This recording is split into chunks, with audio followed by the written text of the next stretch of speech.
Assalamualaikum warahmatullahi wabarakatuh. Waalaikumsalam. Bismillahirrahmanirrahim. Alhamdulillah rabbil alamin. Wassalatu wassalamu ala sayyidina rasulil amin wa ala alihi wa sahbihi ajma'in. Sekali lagi kita bersama-sama dalam sembang santai Profesor Emeritus Datuk Dr. Mahmud Zuhdi Abdul Majid dengan saya, yang kita akan menyambung perbincangan seperti yang telah kita lakukan pada minggu-minggu lepas. Walaupun pada hari ini kita membuat hari Khamis, tapi program kita masih Friday Live. Dan tajuk yang kita akan bincang pada hari ini satu tajuk yang penting, terutama bagi mereka yang tidak berkesempatan untuk belajar bidang-bidang usul fiqh, qawaid fiqh dalam menentukan hukum hakam dan agama kita. Dan ini penting sebab ada setengah orang bila dia baca ayat Quran atau dia membaca hadis Nabi, maka dia terus membuat hukum-hukum melalui dalil-dalil, tetapi tidak berdasarkan kepada kaedah-kaedah yang telah ditetapkan oleh imam-imam mazhab kita. Jadi, Assalamualaikum Datuk. Waalaikumsalam warahmatullahi. Jadi hari ini kita nak bincang tentang uruf dan adat dalam menentukan hukum. Jadi barangkali kita kemukakan ini kerana ramai, terutama ustaz-ustaz muda kita yang duduk berbalah atau berselisih pendapat dalam Facebook tentang bid'ah, tak bid'ah dan sebagainya. Sebagian yang termasuk kepada hadis menolak sumber-sumber lain seolah-olahnya. Ada pula yang terlalu berpegang kepada adat resam sehingga mungkin termasuk dalamnya perkara-perkara yang ada adat resam yang diterima dan ada adat resam yang tertolak. Jadi perkara ini penting diketahui oleh masyarakat supaya tidak menimbulkan kecelaruan. Jadi pertama sekali, ada perbezaan antara adat dengan uruf dalam usul fiqh? Bismillahirrahmanirrahim. Saya rasa sebelum itu kita pergi kepada lebih basic lagi mungkin. Ya, lebih basic lagi. Boleh. Hadis Nabi dia kata taraktu fikum amrain lan tadillu. Di mana kedudukan? Uruf. Ya, kita baca hadis dulu lan tadillu ma tamassaktum bihima kitabullah wa sunnati rasulih. Itu sebenarnya otoriti dalam Islam. Kemudian Quran dan sunnah itu untuk difahami kita perlu menggunakan satu metod yang diajar oleh Rasulullah sampai sekarang. Metod itulah misalnya dia panggil analisis, iaitu tafsir, kemudian qiyas misalnya selain pada ijma' tu, kemudian pergi uruf, maslahah dan sebagainya, uruf dan adat. Jadi kalau dalam bahasa yang moden sekarang ini, uruf itu ialah norma. Sekarang ni kita duduk bincang tentang normal tu. Uruf itu norma, kemudian adat itu ialah budaya. Adat itu budaya. Jadi dalam kehidupan kita ini, dia ada apa yang disebut sebagai sistem nilai. Jadi sistem nilai itulah yang melahirkan norma ataupun kebiasaan. Itu dia katakan uruf tu, kebiasaan orang. Kebiasaan. Biasanya macam ni. Kalau kita jual lembu, kebiasaan dalam masyarakat kita ialah bukan dia jual lembu saja. Kalau dia akak saya lah jual lembu ini, tapi kena bagilah tali boleh 2-3 depa. Okay. Kalau kita pergi beli gula di kedai, urufnya ialah bila beli gula, dia bagilah gula tu dalam bekas. Dia kata, mari. Dia bagi gula hancur. Tak bolehlah, mana begitu. Begitu juga kalau pergi supermarket. Pergi supermarket tu pakai holo-holo hanggut-hanggut jadi dah. Itu dipanggil uruf. Uruf muamalat. Jadi uruf perkahwinan, uruf muamalat, uruf dalam ibadat, macam-macam ada uruf tu. Kemudian adat ini ialah uruf yang sudah begitu mendalam dalam masyarakat, dia sudah menjadi sebahagian daripada kehidupan masyarakat itu. Cuma adat ini terbagi kepada dua. Adat yang teradat, iaitu apabila duduk berlaku, diamalkan, sudah sebati betul-betul dengan masyarakat, itu kita panggil adat yang teradat. Ada satu lagi, adat itu adat yang diadatkan. Iaitu misalnya ada adat yang ditentukan oleh pemerintah, oleh orang yang berpengaruh dalam masyarakat. Misalnya menyembah raja, itu adat yang diadatkan, ya, pasal peraturan. Ataupun misalnya nak bawa kereta tu kena duduk balik kiri. Kalau kita ni, itu uruf dan adat. Jadi beza antara uruf dan adat ni ada sikit, iaitu uruf ini satu norma, sama ada sudah mendalam dan sebati dalam masyarakat ataupun norma baru. Yang keduanya adat itu sudah menjadi satu sebahagian daripada kehidupan masyarakat itu. Jadi kalau kita balik kepada kitab-kitab klasik fiqh kita lah. Adakah contoh-contoh yang dalam kitab fiqh klasik untuk kita melihat uruf adat misalnya? Misalnya soal sampai umur, soal bermimpi sampai umur bagi lelaki balik. Banyak. Supaya masyarakat mudah faham, kita bagi contoh-contoh yang berlaku.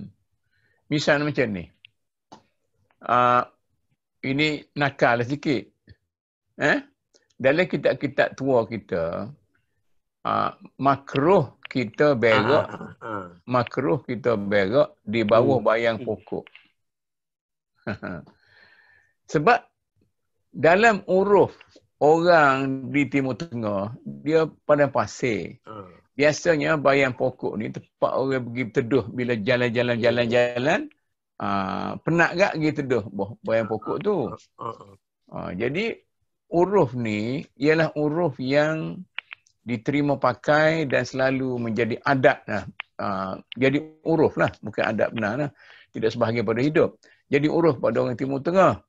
Jadi apabila hukum ini nak dipakai dalam negara kita, tak betul lah. Sebab hukum tadi berasaskan kepada uruf yang terdapat di Timur Tengah pada waktu itu. Sedangkan tempat kita ni, negeri Khatul Istiwa, semua pokok tu penuh-penuh. Jadi kalau tak boleh nak berak di bawah pokok, jadi kena berak tengah padan lah. Mungkin tempat kita ni tak boleh nak berak tepi jalan misalnya. Tak boleh nak apa semua sekali. Nak meludah ke mana-mana, itu makruh. Sebab uruf kita meludah. Tapi kalau di India, orang meludah di mana-mana, tak ada masalah. Boleh menerima. Itu yang dia katakan itu.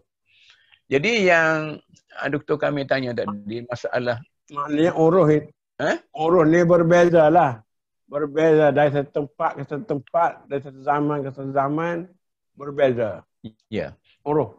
Ya. Ada perbezaan. Itu yang dikatakan. Nilai-nilai tetap Islam itu ada dalam Al-Quran dan As-Sunnah. Tapi walaupun bagaimanapun, dia mesti ditafsirkan mengikut metod lah. Sedangkan ada nilai-nilai berubah. Nilai-nilai berubah itu ialah uruf, maslahah dan sebagainya. Jadi uruf dan maslahah ni macam rati-rati dan cabang-cabang, dia boleh berubah sampai bila-bila. Boleh potong sini, boleh potong sini untuk sesuaian. Jadi ada beza lah. Tak boleh kita nak statik, kita kata. Sebab itulah katakan. Ambil perkara yang saya ambil contoh yang dipertikaikan lah. Sekarang ni ada orang pertikai. Misalnya ada orang pergi ziarah kubur. Di kubur tu dia pergi baca Yasin. Dia pergi meratik. Sedangkan dia kata dalam hadis Nabi, Nabi pergi ke kubur, bagi salam ke kubur dan Nabi baca doa. Tak ada ratik, tak ada baca Yasin, tak ada wailah hukum dan sebagainya. Jadi ada setengah orang dia kata itu perbuatan-perbuatan yang bercanggah. Ada menjadi bid'ah. Macam mana kita nak nilai benda-benda macam ni? Contoh. Dia macam ni lah. Bila kita cuba memahami Quran Sunnah, maka kita tidak boleh tinggal persekitaran. Walaupun mansus. Katalah ada hadis, Nabi pergi ke kubur, dia tak baca wa'ilah hukum, tak baca apa-apa semua sekali kan. Tetapi, tok guru kita zaman dulu, orang zaman dulu kan dia macam bodoh lagi, bebal lagi apa semua sekali kan. Pergi tunggu kubur, takutnya korek di babi, kubur orang tu. Buta huruf. Buta huruf. Kemudian dia anjurkanlah tunggu kubur tu. Supaya kubur tu tidak dikorek, digabar apa. Ada? Dan mana melanjutkan uruf orang-orang dahulu. Jadi bagi orang Melayu, pergi tanah-tanah kelik. Oh, teruk benar lah tak sayang pada keluarga. Ni pakat tinggal gitu kan. Duduk.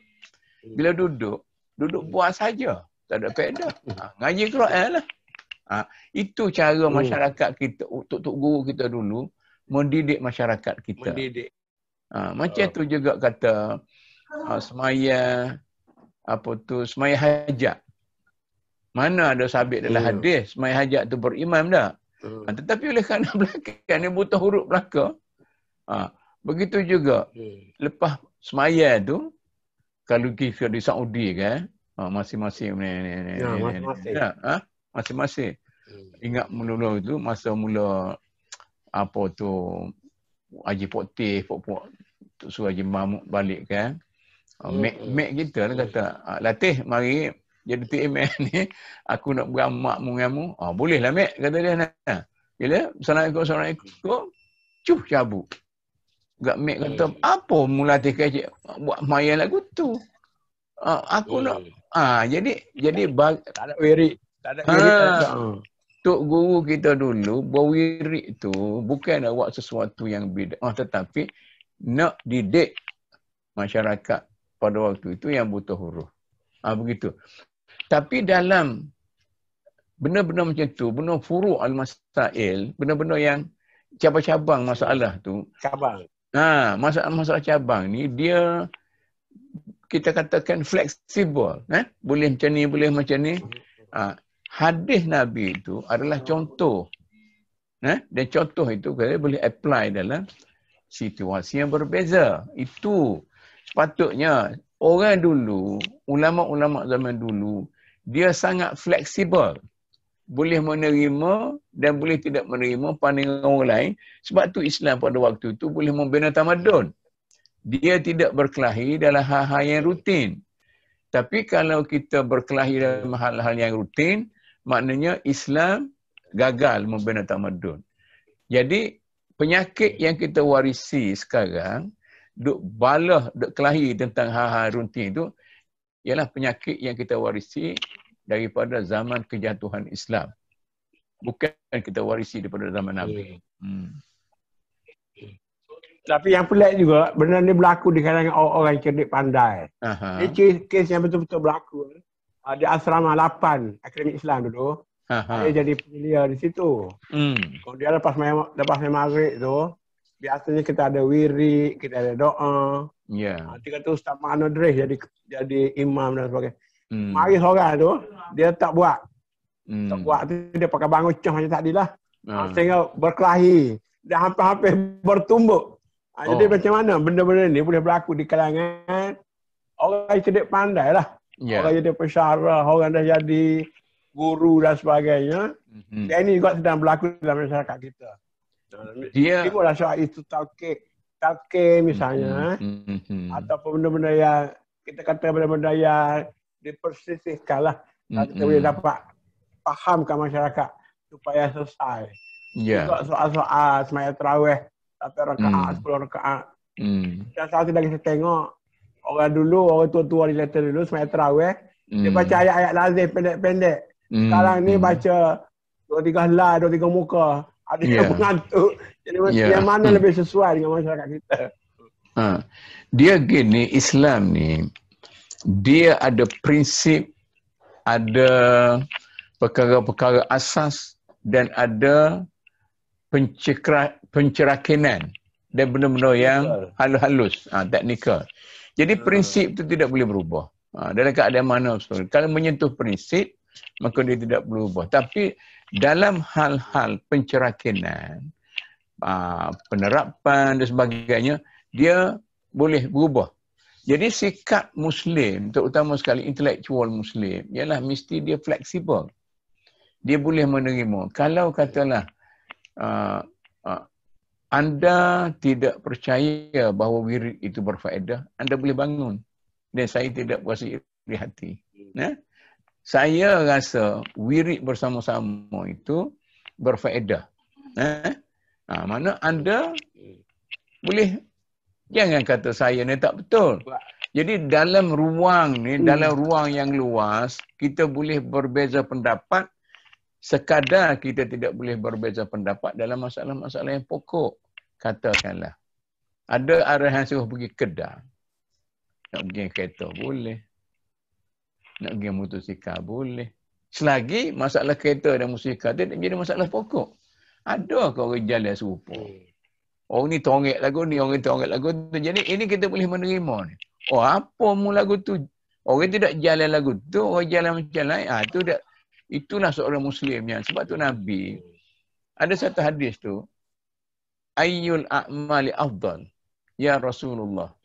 Ya Rasulullah. Dia kata as-salatul waqtiha. Untuk orang ni. Sebab orang ni nampaknya jenis lambat-lambat sekejap semaya. Kemudian, soalan yang sama dia tanya oleh orang yang berbeza. Dia kata birrul walidain. Kerana dia ni cuai terhadap ibu bapa dia. Kemudian, orang lain tanya pula. Dia jawab jihad fi sabilillah kerana ni lihat lagi berjihad. Orang yang bijak ialah dia boleh kumpulkan 3 jawapan itu dalam satu pemikiran. Jadi pemikiran tu dia cuba isih semula dalam masyarakat kita, barulah macam mana pun sesuai lah.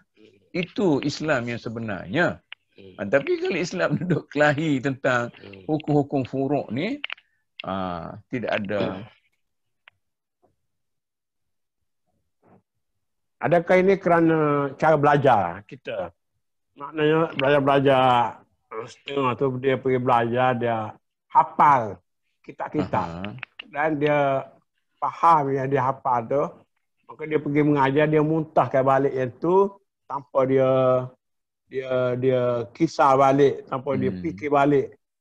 Dan dia mengajar agama kita. Dan kita takut nak fikir, takut salah dan sebagainya. Jadi kita paksa terima apa yang guru kita sebut. Kalau tak sebut hak guru sebut tu, takut keluar daripada ajaran Islam. Yang itu saya tak bimbang. Kalau maknanya dia punya pendapat tu betul-betul kerana yang saya bimbangnya nak show off ni. Saya lebih handal pada awak. Awak tak betul. Akhir saya yang betul. Saya baca yang betul gini-gini. Itu hak takut sebenarnya. Tapi masalah kalau kepahaman dia sebenar, kalau dia ni jenis baca banyak kitab ya. Ni macam ada Dr. Kamil kata lah. Macam Hamka kata kan. Satu masa dia bagi fatwa. Kemudian satu masa dia bagi fatwa berbeza. Dia kata apa dulu berbeza kan? Dia kata dulu aku baca satu kitab. Yang kedua baca banyak kitab pula ni. Maknanya orang yang hanya membaca satu kitab tidak sesuai sebenarnya untuk memberi pandangan-pandangan yang sangat detail. Akan bertentangan dengan apa yang sebenarnya. Tak boleh. Jadi sekarang ni dalam masyarakat kita ni jadi pula, kalau orang tu banyak pendapat dan pendapat dia beza, akan dicok sebagai liberal. Satu pihak yang lain pula, kalau bawa pendapat berbeza, bawa hadis disebut sebagai Wahabi. Sekarang ni, kalau nak sebut banyak hadis ni, Wahabi. Kalau banyak bagi fikiran, liberal. Jadi antara ekstrim Wahabi dengan liberal lah, kita nak letak pandangan yang betul di mana tu. Ya, beginilah. Kalau kita terikat sangat dengan kitab, ni ulama konservatif. kalau kita memberi pandangan yang agak luas, kita kata liberal.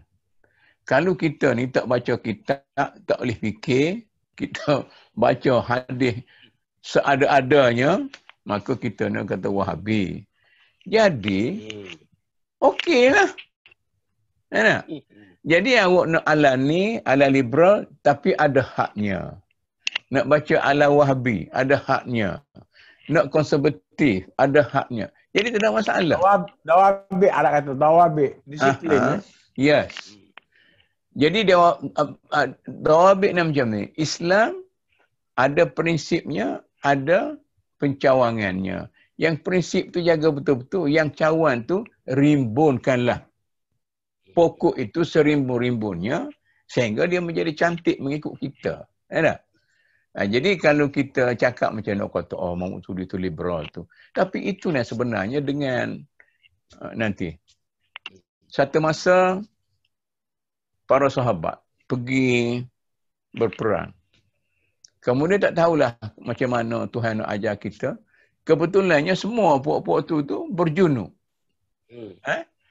Bila berjunuk, dua orang berjunuk, kemudian macam mana tak ada hadis Nabi, tak ada semua. Hak seorang tu dia nak keluar pada junuk tu, dia ambil macam wuduk, tayamum. Tayamum seperti wuduk, maka dia kata dia dah bersih. Yang seorang lagi tu dia kata kalau berjunuk ni kita nak mandi semua tubuh. Dia pun berguli. Berguli dah debu. Lepas tu kelik tanya Nabi. Dia kata dua-dua tu serupa. Betul belakang.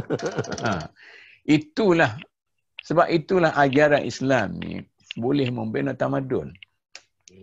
Jadi kita minta lah bangsa kita tak berhentilah daripada duk kelahi benda remeh-temeh ni kan. Adalah adab berikhtilaf. Macam-macam. Kalau kita berhenti, bangsa kita akan maju. Sekarang di kalangan ni yang bijak pandai ni. Balik luar negara, lulu bidang sains dan sebagainya.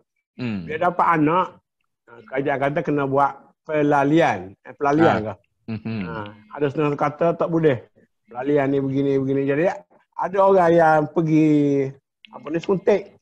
Ada yang tak nak suntik. Ini pun jadi perbalahan. Nanti kalau sidik pandai, orang kampung dia pakai ikut ya. Tapi yang sidik pandai ni, yang balik Barat, balik Amerika, balik England terutama sekali lah. Kita yang biasa-biasa ni pakai ikut lah.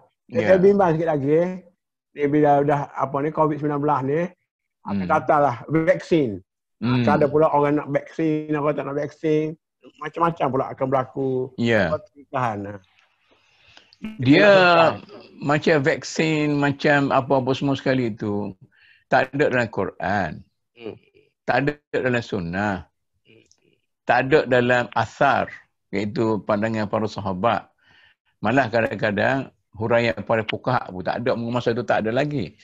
Itu dia dikelaskan dalam kelas uruf tadi. Al-urfu tibbi, uruf perubatan. Maksudnya pakar-pakar perubatan mengatakan ini adalah penting.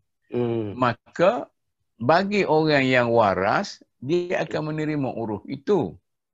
Jadi kalau dia nak cari uruf yang lain yang bertentangan dengan uruf ini, kalau dia ada kekuatan dari segi pemahaman, dia boleh buatlah. Tetapi bila ada perbezaan pendapat, kerajaan mesti mempunyai otoriti. Sebab kerajaan pertama sekali, dia kata hukmul hakim yarfa'ul khilaf. Bila ada perbezaan pendapat, maka keputusan yang dibuat oleh kerajaan, dia menghilangkan khilaf. Tak? Kita sekarang ni, di Akademi Islam ni, banyak ni pakar-pakar hilal, anak bulan dan sebagainya kan. Orang tu macam ni, orang ni macam ni, orang kata tak nampak. Tapi bila kerajaan isytiharkan, maka orang yang kata tak nampak tu pun kena ikut. Sebab itu balik kepada soalan untuk menstabilkan masyarakat. Sebab itu ada kerajaan. Jadi kita tak boleh nak menentang semua sekali. Jadi kerajaan tu dia bina atas maslahah. Tak? Kecuali kerajaan tu buat keputusan yang benar-benar jelas. Bertentangan dengan salah. Barulah kita boleh menentang. Tapi kalau dalam grey area, kita kena ikut. Nabi kata, sahabat Abu Bakar kata, satu masa tu, bila zakat ni, dalam Quran, dalam sunnah, dia kata perlu diberikan kepada pemerintah. Khuz. Diarah pemerintah. Min amwalihim. Lepas tu, seorang proksi, daripada proksi kepada seorang sahabat di Taif rasanya, dia pergi mengadap, dia kata, tahun ni aku tak nak bayar zakat kepada pemerintah. Sebab dia kata, sekarang ni dia ambil duit tu buat bin ni. Duit zakat tu buat bin ni. Jadi sahabat kata, dia kata, bagaimanapun kamu tertakluk kepada satu dasar, iaitu zakat tu kena bayar kepada pemerintah, kerana dalam Quran, Tuhan kata, khuz. Ambillah wahai ulil amri. Jadi masalah dia nak menyeleweng tu, dia kata dia punya pasal lah, dia masuk neraka sendirilah. Jadi kita, kewajipan kita sekat ni. Jadi macam itulah kata vaksin tu. Jadi kita nak lawan pendapat yang established, yang uruf yang ada, uruf tibi ada. Dia uruf ni banyak. Uruf perubatan, uruf bahasa, uruf budaya, macam-macam lagi. Jadi kalau kita melanggar uruf budaya, jadi bertentangan dengan sikap budayawan dalam masyarakat kita. Orang akan kata kita, orang tidak berbudaya lah. Tapi sekarang ni, isu zakat ni masih hidup. Sebab sekarang ni, walaupun kata kerajaan dah ada lembaga zakat Selangor, kita ada macam-macam lembaga zakat, dan ada pihak-pihak majlis agama yang zakat. Tapi ada orang ni, dia rasa tak cukup Islam lah kalau bagi kepada kerajaan ni. Dia buat apa, tak tahu dia kata. Dia suka bagi kepada pertubuhan mereka. NGO ke, parti politik ke. Macam mana kita nak nilai benda-benda ni? Dan zaman sekarang ni. Dengan sistem zakat yang dah established lah kita sebut. Kalau sekiranya undang-undang zakat tu jelas, maka kerajaan ada kuasa berasaskan kepada undang-undang itu. Tapi kalau kerajaan tu fleksibel, ada juga asar daripada Uthman Ibn Affan. Dia kata harta-harta yang tak nampak. Yang orang tak nampak, duit kita apa semua sekali kan. Kita boleh bagi kat siapa-siapa. Tapi kalau harta-harta yang semua orang nampak, kerajaan pun nampak, bancian ada, misalnya kena income tax apa semua sekali tu, itu wajib kena bayar. Tapi kalau yang tak nampak bolehlah. Tetapi kalau sekiranya kerajaan menekankan sekian, kita kena ikut sebab tugas kita membayar zakat kepada pihak berkuasa. Tak boleh kita kata, pihak berkuasa tu tak betul, menyelewengkan zakat. Sebab itu bukan bayar gaji orang, masak ekor, pejabat. Kebajikan tu luas. Tidakkah pintu syurga ni banyak? Dia pintu neraka juga banyak. Itu saya rasa masyarakat kita kena cukup terbuka dari segi itu supaya kita boleh hidup dengan lebih sejahtera daripada apalah. Satu lagi saya tanya buat muamalat lah. Sekarang mutakhir ni banyak sangat. Dia promosikan tentang wakaf tunai. Jadi kita baca dah, kita tak pekah lama ni, wakaf ni barang yang tetap, barang yang kekal, tanah, macam kampung dia. Wakaf masjid, wakaf tanah kubur. Sekarang ni wakaf tunai. Kaedah mana dia pakai wakaf tunai ni? Dia wakaf tunai ni macam ni lah. Dia masih lagi dari segi akademiknya boleh berbeza pendapat lah. Tapi kalau kita berbeza pendapat pun jangan sampai kepada awak memperkecilkan orang lain dan orang lain memperkecilkan awak. Kita boleh menerima dengan secara akademik. Jadi bagi pihak yang membenarkan zakat tunai itu, misalnya dia zakat tunai, wakaf tunai itu, sebenarnya dia tidak wakaf tunai itu. Kita ada sekeping tanah. Sekeping tanah tu kita kata kita nak raise fund melalui tanah itu, maka kita bagi cain tanah tu kepada 100 plot misalnya.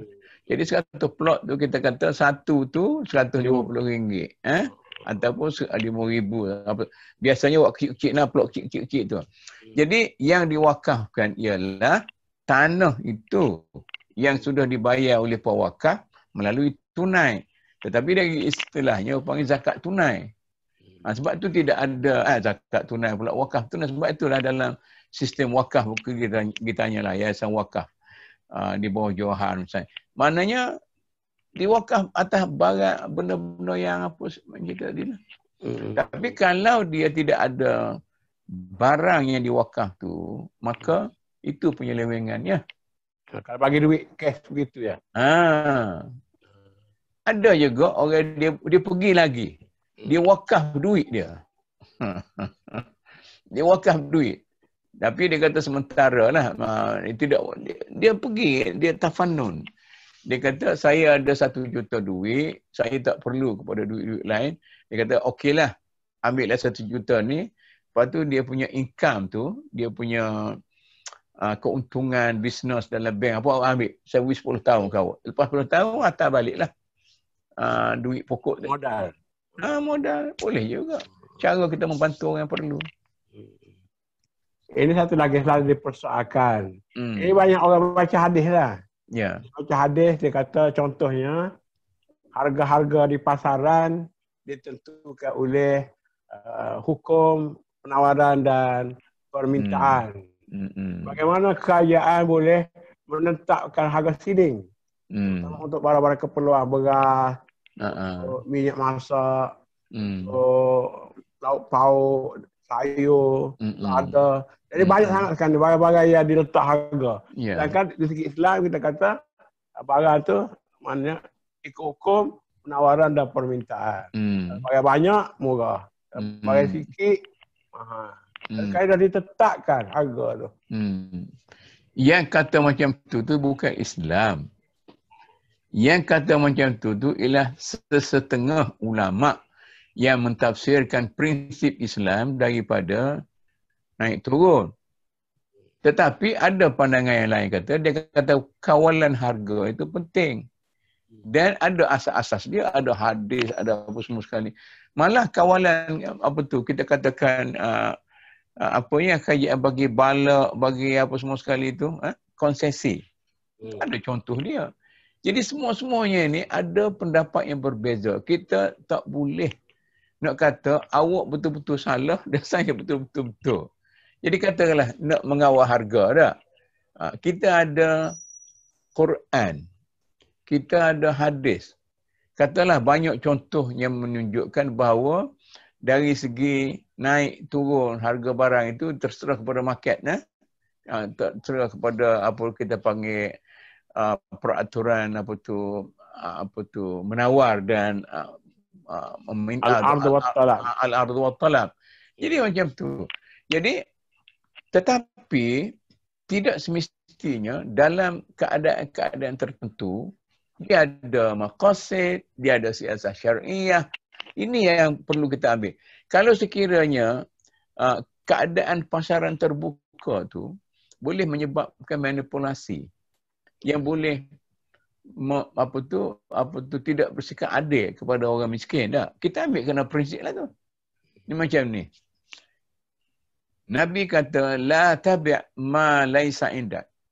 Jangan jual apa yang tidak ada pada awak.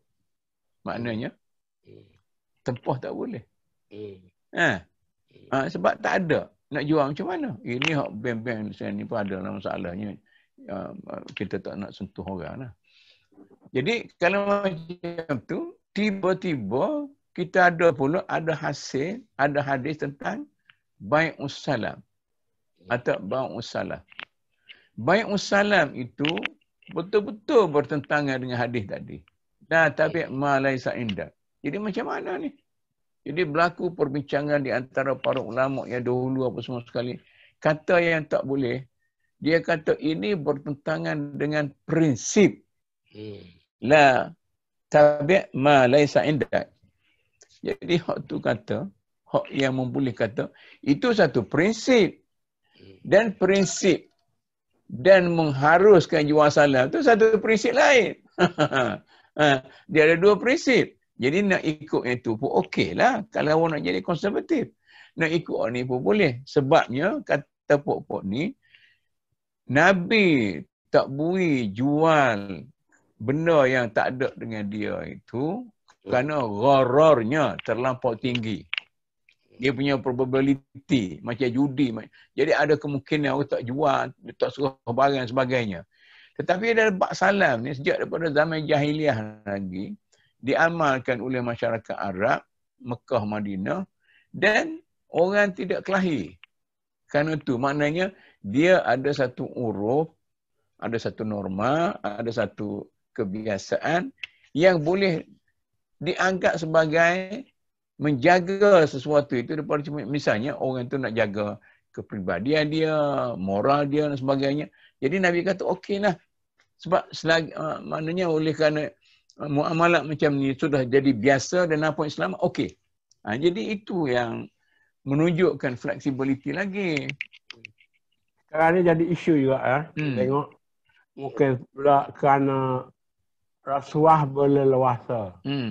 Jadi ada setengah pihak tu terlampau tak nak rasuah tu sampai hadiah pun tak mahu diterima. Dan syarat kalau katalah menteri ke siapa pergi mana-mana nak bagi hadiah tu dalam bentuk yang sudah disebut lah. Supaya jangan jadi rasuah. Kalau nak bagi pen ke tak boleh, nak bagi buku ke tak boleh, benda yang berharga sikit tak boleh. Sekali banyak bagi buah Kalau bagi lebih takut jadi rasuah. Apa nak membezakan hadiah yang boleh diterima dengan rasuah? Adakah dia juga balik kepada soal uruf tadi? Yes, balik kepada uruf. Sebenarnya antara hadiah dengan rasuah tu ada satu line yang sangat kelabu. Ada satu line yang sangat kelabu. Jadi kita balik kepada peraturan, guideline dan sebagainya, maka kita dapati begini. Tapi kadang-kala peraturan-peraturan kecil ni dia bertentangan dengan maknanya kesejahteraan hidup. Terlampau ketat dan sebagainya. Sebab tu ya kita boleh fleksibel sikit dalam undang-undang pun dia boleh fleksibel. Dalam syariah pun boleh fleksibel. Sebenarnya benda-benda yang grey area ni tanya hati. Kalau awak ikhlas dan tidak ada kepentingan di sebaliknya, maka itu adalah hadiah dan sedekah. Tetapi kalau awak ikhlas, tak ikhlas, awak bagi buah pun ada sebalik tu, kepentingan lain. Maka itu dikatakan bagi bunga. Bunga ke, apa tu tahniah ke, itu semua rasuah. Jadi Islam ini bila ada muamalat dalam Islam, dia tidak muamalat begitu saja. Kalau dalam dunia biasa, ada muamalat dan ada dignity. Dalam Islam, ada muamalat dan ada agama. Jadi, awak nak kata muamalat ni betul tak betul, tanya perasaan agama awak. Kalau awak ni begini, begini. Dalam hadis, u'budillah ka'annaka tarahu. Fa'illam takun tarahu, fa'innahu yarak. Jadi nak semua Tuhan sehingga kita nampak macam Tuhan tu. Nak. Tapi dah tak boleh. Semayalah macam biasa. Kita tidak membatalkan juga yang apa semua sekali. Itu ada masuk dalam konsep ihsan dan sebagainya. Jadi pokoknya orang-orang kita ni dia banyak cepat menafikan. Cepat menafikan kebenaran orang lain. Itu kita kena buat lah. Jadi saya rasa lah, mungkin sembang santai kita ni, nanti kita akan lanjutkan lagi dengan ini ilmu yang saya ingat jarang diajar di masjid ke, ilmu usul fiqh, ilmu qawaid fiqh. Yang menyebabkan ada orang yang pandai-pandai pun, bila dia baca hadis tu, dia membuat dalil tu salah. Cara pendalilan tu salah. Sebab tu ada setengah bukan cakap hal politik lah. Ada sampai kalau keluar daripada parti dia pun kena bunuh. Macam-macam. Jadi ini mungkin bukan salah nas tu. Bukan salah dalil tu. Tapi cara membuat dalil tu mungkin kerana tak belajar usul fiqh. Banyak orang yang terkeliru. Jadi saya ingat barangkali apatah lagi kalau kita kata Quran, hadis, ijma' qiyas tu ramai lagi tak tahu. Tapi apatah lagi perkara berkait dengan istihsan, istishab, istislah, syar'u man qablana. Dan ini satu zara'i Saya ingat perkara ini patut kita dedahkan secara mudah kepada masyarakat. Bukan dengan bahasa-bahasa teknikal yang kita mengajar di universiti, tapi cara kita menurunkan ilmu kepada masyarakat supaya masyarakat selek mata. Sebab sekarang ni masing-masing itu diheret oleh ustaz tu. Kadang-kadang ustaz sendiri pun tak faham. Jadi masyarakat menjadi keliru dan sebagainya. Saya nak sebut ni, bila kita nak mendalami, katalah ilmu syariah, fiqh. Kalau kita hanya baca kitab-kitab fiqh yang kita warisi, iaitu kita kata literature, sastra fiqh, maka kita akan jadi burung kakak tua. Hanya pandai menceritakan apa dalam kitab, kadang-kadang kita buat kesimpulan salah. Satu. Kalau dia banyak baca kitab-kitab fiqh, maka terdapatlah perbezaan pendapat dalam tu, maka dia pun jadi keliru. Tak tahu nak pilih yang mana. Akhir dia kata hok ni gini hok ni. Jadi dia pun ikut teletah. Satu. Maknanya fiqhul furu' bukan boleh mustaqillun binafsihi. Tidak boleh berdiri dengan sendirinya. Dia perlu kepada usulul fiqh. Iaitu fiqh, fatwa-fatwa yang disebut oleh para ulama dalam kitab-kitab fiqh tu sebenarnya berakar umbi kepada Quran dan Sunnah. Ada? Jadi Quran Sunnah itu ada metod dia bagaimana memahami Al-Quran, bagaimana memahami As-Sunnah, bagaimana menyelesaikan pertentangan yang agak lahir antara Quran dengan Quran, antara Sunnah dengan Sunnah, antara Quran dengan Sunnah, antara Sunnah dengan Quran, itu ada metod dia. Kemudian, bagaimana kita nak menggunakan prinsip yang ada dalam satu ayat itu untuk kita apply dalam kes-kes yang lain melalui qiyas. Ataupun melalui sumber-sumber yang lain. Kalau dah tidak ada qiyas, tidak ada istihsan, maka kita kena cari uruf dan maslahat tadi. Uruf dan adat, begitu juga masalah kepentingan masyarakat. Jadi banyak kita kena pergi, barulah kita boleh menjadi seorang yang saya rasa boleh memberi pandangan. Bukan lagi fatwa kepada masyarakat. Memberi pandangan nasihat kepada masyarakat tentang hukum. Tapi jangan kata ini fatwa, ini mana siapa dia menentang fatwa ni. Tak betul, tidak Islam. Macam tu kan. Saya, pengalaman saya di majlis fatwa satu negeri lah. Pengurusi bila hendak mesyuarat nak tutup dah. Dia kata ini ada satu pertanyaan tentang apa hukum memelihara buaya. Dia kata ini mudah ni, dalam kitab banyak, tak boleh ni. Lepas tu semua, ya. Saya kata nanti dulu pengurusi, ini dah kita tak ada masa. Kita bincang semula dah. Balik kita tengok. Bila dia bulan depan ni mesyuarat pula, belum apa-apa dia, pengurusi kata, saya pun jumpa dia tu. Boleh. Sebab tak boleh tu kalau kita nak pelihara buaya, nak makan daging.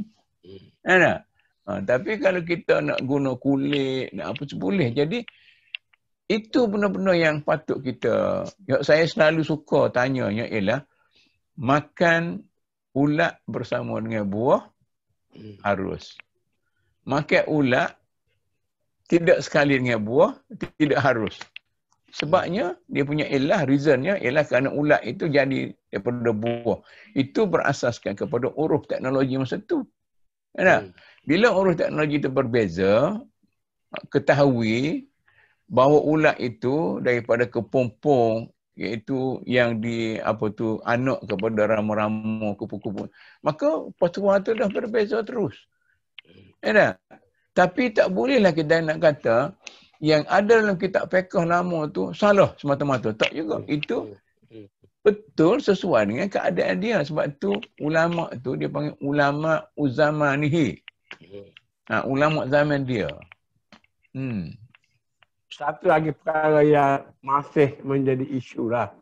Walaupun perkara ni kata di Malaysia ni fatwa dah keluar. Merokok haram. Satu Kalau sekarang ni, di kampung-kampung masih lagi ramai. Tok imam, tok lebay, pakai serban, pakai jubah. Okok. Ya. Sebab mereka kata mereka baca kitab-kitab lama dulu, mengatakan paling makruh. Ya. Ataupun harus. Ya. Tapi ada pula yang mengharamkan. Macam mana isu ni? Sebagai contoh. Masuk dalam uruh ke masuk dalam mana kita nak kata tu? Dia uruh lah tu. Uruh yang terbuka. Dia uruh ni fleksibel. Maknanya, kalau sekiranya kesedaran anda tentang kesihatan tidak begitu kuat dan anda tidak ada masalah kesihatan, kenapa nak kata haram? Ada? Jadi haram tu sebabnya sekarang ni doktor kata mengganggu kesihatan. Tetapi tidak semua orang yang isap rokok tu mati. Maka dia masih terbuka. Sebaik-baiknya kita tidak menghisap rokok. Tetapi kalau anda merasakan anda perlu dan tidak boleh mengganggu kesihatan anda dengan secara jelas, begitu kesihatan orang-orang sekeliling, maka terserahlah kepada anda sendiri untuk melihat standard anda tu. Nabi kata, kalau ditimbang iman Abu Bakar dengan iman semua masyarakat pada waktu itu, iman Abu Bakar lebih berat. Lebih hebat, lebih tinggi lagi dari timbangan. Maknanya, kita boleh duduk. Syurga itu ada berapa lapis? Neraka juga ada banyak lapis. Ada banyak pintu. Neraka banyak pintu, syurga banyak pintu. Itu mengikut pilihan masing-masing. Dalam hidup sekarang ni pun, kita nak jadi orang macam ni. Ingat abang mak kita kan? Dia patah. Dia kata, aku tak makan buah durian. Kalau Clio, aku jilatnya. Itu cara dia berpatah. Kita kata ekstremis. Tak. Dalam bagi dia, itu bukan ekstremis. Sesuai dengan pandangan dia. Jadi, flexibility antara kita semua tu perlu ada. Satu lagi perkara yang selalu sibuklah di Malaysia. Boleh huraikan sikit. Tentang aurat. Aurat ni barangkali tempat kita ni semua kata bertuduh tu wajib dan sebagainya. Tapi satu perkara yang berlaku banyak bila balik musim perayaan. Duduk rumah datuk tu satunya sepupu-sepupu. Saudara anak saudara. Kipaduai. Jadi ada yang ekstrim, ada yang tak ekstrim. Yang ekstrim tu bungkus 24 jam lah sebab takut kipaduai ni. Ada yang tak ekstrim tu dia buka tak ada masalah. Jadi ini dan satu lagi bila dia buka gambar-gambar dia baru macam berlaku dalam puri kita punya grup lah. Dari gambar-gambar tahun 70-an tu ada buka kepala. Macam mana nak tunjuk gambar tu, lepas tu dia nak tutup pula dengan teknologi impos ni, nak tutup kepala. Jadi tidak mencerminkan apa yang sebenar. Macam mana benda-benda aurat begini ni? Sebab sekarang ni maknanya mungkin pandangan-pandangan yang Datuk bagi hari ni orang kata liberal lah ni. Tapi kalau boleh juga bagi apa ni, pandangan-pandangan yang kita katakan satu tadi, yang tertolak. Contoh-contoh. Uruh-uruh yang tertolak. Tadi kita kata uruh-uruh yang diterima. Adakah contoh-contoh uruh-uruh yang tertolak? Ada. Jadi yang kita bincang tadi, uruf yang berada dalam grey area. Dalam tak ada nas, tak ada apa-apa, ada uruf saja. Macam syubhat lah. Macam bukan syubhat. Syubhat tu turut sikit. Jadi uruf ni tidak ada nas yang kelabu. Yang tidak ada nas yang kata yes dan tidak ada nas yang kata no. Maka terhenti atas ijtihad kita para ulama sendiri. Tapi ada uruh-uruh yang terang-terangan bertentangan dengan ajaran Islam. Misalnya kata-katakanlah uruf makanan yang misalnya fasih di Mesir kan. Fasih tu dia tak buang perut tu kan. Kokotoran dalam ikan tu. Dia tak buang. Kalau macam tu tak boleh makan walaupun ini makanan eksotik kan. Eksotik sekali. Ya, walaupun sudah menjadi uruf tapi dia ditolak oleh nas dengan cara jelas dan terang. Tapi kalau ada uruf tu yang diterima oleh nas dengan secara jelas dan terang, maslahah dan sebagainya, diterima itu hukumnya bukan kerana uruf dan maslahah, tapi hukumnya berasaskan kepada nas Al-Quran dan Sunnah. Jadi saya nak tengok gambar ni lah. Gambar ni. Masa-masa kecil dulu. Sebab jadi isu tu. Gambar ada aurat lah. Masa-masa kecil dulu. Ada dalam kitab-kitab Fathul Mu'in ke Fathul Qarib, dia kata, melihat gambar wanita tidak salah. Sebab dia gambar tidak mujassam. Macam juga kita tengok dalam bayang. Misalnya wanita tu duduk berdiri nampak dalam air tu. Ataupun duduk dengan cermin. Pelik ke tu? Sebab ada cara ijtihad dia. Ijtihad yang longgar pada waktu itu kan. Sebab ini bukan orang, itu bayang. Maka dia kata as-surah syamsiyah juga itu tarafnya, maknanya boleh tengok sebab itu bukan orang, bukan tapi bayangnya. Tapi kita sendiri, kita tanya, ya kena fatwa ni, tapi ada logik dia. Kita tak boleh kata awak tak betul. Betul setakat awak sendiri dah. Kita ada fa'asaba falahu ajran. Tapi orang yang ekstremis, dia kata tak ada beza antara orang yang sebenar dengan gambar sebenar. Okey. Makanya dia ada ekstremis ke sini, ada ekstremis ke sini. Kita ni pula, bagi orang yang kita nak mengurus dengan waras, kita tengoklah apanya lebih baiknya dari segi uruf kita. Ya. Adakah kalau orang tengok gambar macam tu zaman dulu dengan tak apa semua sekali boleh membangkitkan fitnah atau boleh memberi gambar yang buruk kepada anda pada zaman dulu dan sebagainya. Jadi antara benda-benda inilah adanya kita kata wisdom, kebijaksanaan. Nah, kebijaksanaan itulah dalul mu'mini, iaitu benda yang sangat dicari oleh orang Islam itu.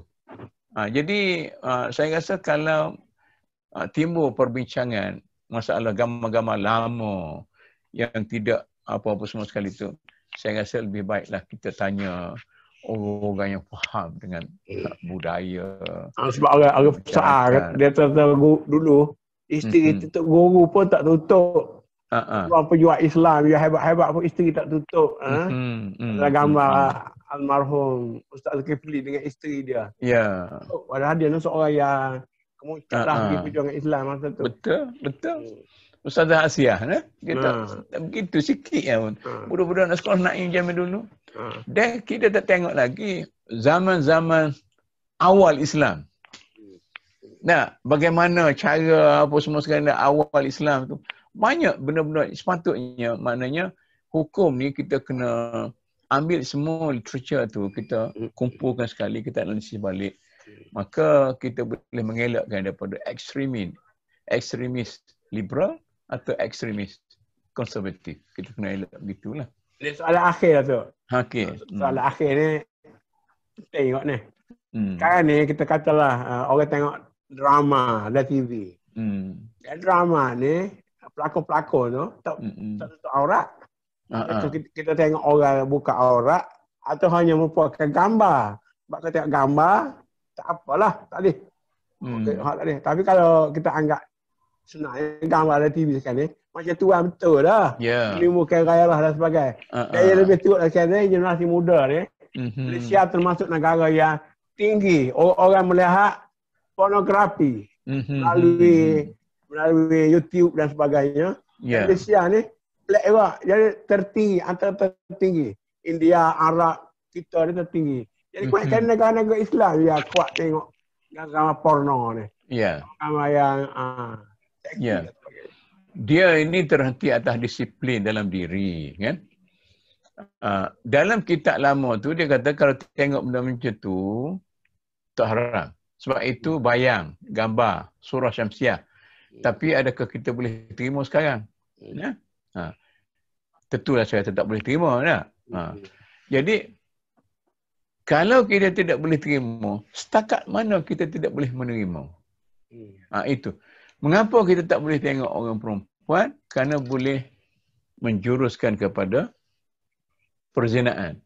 Nah, haramnya pergaulan bebas tu bukan kerana pergaulan bebas. tetapi kerana boleh membawa kepada perzinaan.